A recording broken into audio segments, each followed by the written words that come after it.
Showtime baby, muda wa Showtime. EPL imerejea tena na Manchester watakuwa wanasafiri kuelekea Hull katika mchezo wao wa kwanza wa msimu wa 2026-2027. Hii ndio mechi ambayo ilikuwa inasubiriwa na mashabiki wa Manchester duniani kote baada ya mapumziko ya majira ya kiangazi. Kuna mambo mengi kuelekea mchezo huu. Kwanza, kocha Michael Carrick atakuwa anaiongoza Manchester kwa mara ya kwanza kabisa kama kocha wa kudumu, huku Bruno Fernandes akirejea tena kama roho ya timu baada ya kufanya vizuri msimu uliopita. Na mashabiki wa Manchester wana hamu ya kuona usajili mpya utafanya nini wa Andre Santos pamoja na Yuri Tielemans katika kuanza upya kwa msimu huu wa ligi kuu ya soka nchini England.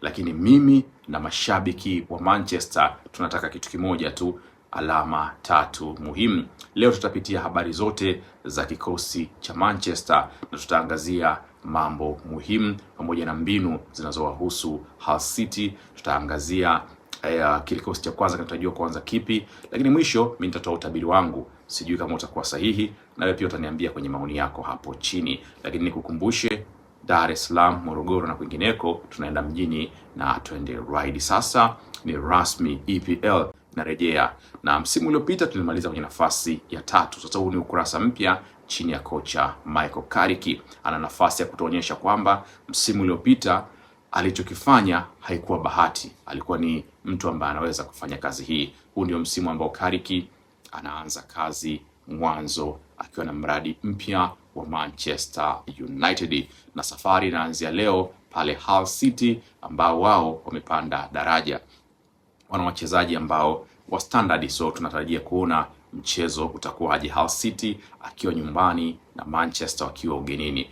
Kocha Michael Carrick kuelekea mchezo huu tayari amekwisha kuzungumza na vyombo vya habari akisema wamejiandaa kiakili na kimwili kuweza kuwakabili Hull City. Lakini Carrick pia amezungumzia taarifa za wachezaji majeruhi kuelekea mchezo huu. Amemzungumzia goalkeeper Karl Darlow ambaye ameanza mazoezi lakini bado hayuko fiti, lakini sio issue kwa sababu Karl Darlow haitarajiwi kuwa ndo goalkeeper namba 1 katika ligi hii. Matt de Ligt atakosekana kwenye mchezo huu baada ya yeye kuwa nje kwa muda mrefu akiuguza majeraha ya mgongo. Kwa hiyo Matt de Ligt sio sehemu kabisa ya mchezo huu. Benjamin Sesko baada ya kuwa nje na kukosa michezo yote ya pre-season, kwa mujibu wa Carrick anatarajiwa kupata dakika za kucheza kuelekea mchezo wa leo dhidi ya Hull City. Mason Mount bado hajajulikana lini atakuwa anarejea. Sasa tunakwenda kuwakabili Hull City. Hull City wamejiandaa vipi? Tuwazungumze hawa wapinzani wetu ambao tunakwenda kukabiliana nao.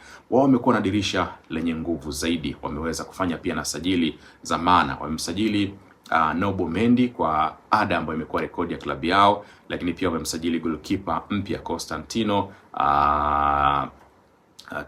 Tozolaki kutoka Olympiacos, na wameweka fedha nyingi katika safu ya ulinzi. Kwa hiyo Hull imeweza kusajili, lakini tukisema ukweli kabisa, sidhani kama Hull City watakuwa kwenye ubora sana kama walivyokuwa katika msimu uliopita katika ligi ya chini kule ambako walishinda kuja EPL kupitia playoff na walifanya vizuri, lakini bado huwezi kuona kama ni wapinzani wa moja kwa moja. Wanaingia katika mchezo huu au katika ligi hii Hull City wakiwa na janga kubwa la majeruhi, haswa kwa wachezaji wake muhimu. Charlie Hughes hayupo katika mchezo huu wa leo kutokana na majeruhi. Elliot Matazo atakuwa nje. Massa Morita, Matt Jacob pamoja na Oscar Zabrano wote wanatarajiwa kukosa mchezo huu, na wana orodha ndefu ya wachezaji majeruhi katika kikosi chao. Kwa hiyo ni changamoto kwao. Hivyo naamini Hull City mbinu yao pekee itakuwa ni kuja kujilinda. Tutarajie kitu kimoja, kuona Hull City sio kwamba watamiliki au wataweza kumiliki sana mchezo, lakini hatari kubwa ni Oliver McBurn. Huyu ni mshambuliaji ambaye alifunga goli 19 msimu uliopita. Kazi yao itakuwa ni rahisi, kukaa nyuma na kusubiri Manchester wanakuja vipi ili waweze kucheza counter attack. Alafu watakuwa wanamtegemea Oliver kuweza kumpigia mipira mirefu kwa ajili ya kucheza counter attack. Watatumia sana overlaps za wale walinzi wa pembeni pamoja na cross nyingi ili kuweza kumfikia Oliver ambaye wanamwamini sana kwenye eneo la box. Kifupi, Hull City hawaji kuja kutawala mchezo huu. Watamruhusu Manchester kuweza kucheza na wao angalau kusurvive. Lakini ukweli ni mmoja, timu za aina hii mara nyingi zimekuwa zinawapa shida kubwa Manchester United. Huu ni ukweli kabisa. Ukiangalia kwa misimu hivi karibuni, game za kawaida zimekuwa ngumu sana kwa Manchester. Sasa swali litakuwa kwamba Manchester wanakwenda vipi kwenda kuivunja low block ya klabu ya soka ya Hull City. Hili ndio swali gumu zaidi kwa Michael Carrick pamoja na benchi lake la ufundi na wachezaji wake. Katika miaka hii miwili mitatu, Manchester imekuwa inapata shida sana kwenye michezo ya aina hii, na mtu mmoja peke yake ambaye alikuwa anaangaziwa zaidi alikuwa akitegemewa Bruno Fernandes kuweza kuvunja eneo la timu pinzani, na tutatarajia kuona pia Bruno akiendelea kufanya hivyo lakini leo itakuwa ni jukumu pia la kuona wanaweza vipi kuvunja namna ya low block ambao watakwenda kuicheza Hull City na kubadilisha mchezo, kwa sababu haitegemewi Hull City kuwa timu ya kwanza, lazima itakuwa ni timu ya pili. Lakini kuna mambo tofauti pia tunatarajia kuona kuelekea mchezo wa leo. Kwanza tunatarajia kuona sasa Santos na Yuri Tielemans kama jibu la changamoto ya kuweza kuivunja low block ya klabu ya soka ya Hull City, kwa sababu hawa wawili watakapokuwa wameanza inaweza kurahisisha mchezo. Inaaminika kwa kutumia watu hawa wawili Manchester itakuwa na uwezo mkubwa wa kuweza kumiliki mpira, na nadhani low block hawezi kumtegemea Bruno peke yake. Tumeona michezo mingi ya misimu miwili iliyopita ilikuwa Bruno pia anaweza kushindwa kufanya hivyo. Sasa uwepo wa Andre Santos kama atakuwa anaanza, ana uwezo wa kuona pasi ambazo zinapita katikati ya mabeki. Hii itatusaidia sana kuweka jambo hili vizuri. Lakini Tielemans ana uwezo wa kubadili mwelekeo wa mpira wake mmoja tu kwa kupiga pasi sahihi. Kwa hiyo ni mtu mwingine ambaye anaweza kuwa ni mtu muhimu. Hii inamaanisha itamfanya Bruno kuwa katika nafasi nzuri ya kucheza eneo la juu na kuweza kutengeneza nafasi nyingi. Hii itakuwa ni moja ya njia nzuri za kuweza kuharibu ile ukabaji wa klabu ya Hull City, kwa sababu tukumbuke Hull City hawatakuja kuja kushambulia moja kwa moja. Itategemea na namna ambavyo Manchester wataweza kuja, na hii kiukweli ni moja kati ya mechi ngumu sana kwa Manchester kwa namna ya timu za aina hii. Lakini kwenye eneo la ushambuliaji, Benjamin Sesko anatarajiwa kupata labda nafasi kwa mujibu wa Michael Carrick, na mimi pia ningependa kumuona Sesko akianza katika eneo hili, kwa sababu katika watu wote walioko kwenye klabu ya Manchester, Sesko ni mshambuliaji halisi, anaweza kukupa mambo mazuri.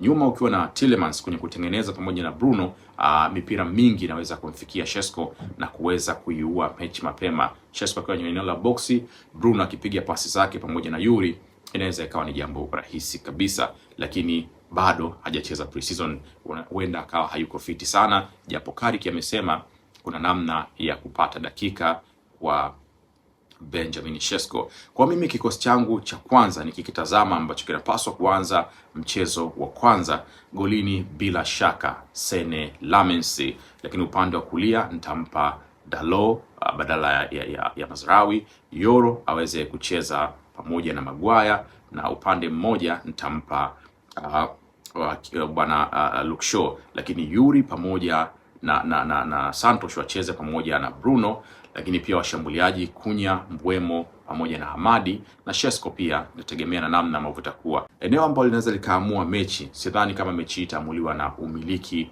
wa mpira peke yake. Hii itategemea pia na pasi ambazo zitakuwa zinapigwa za kupenyeza, wapi zinaweza kufika, kwa sababu Hull City watakuwa wametengeneza ukuta mgumu zaidi na wakisubiri mashambulizi watakuwa wamejiandaa hivyo.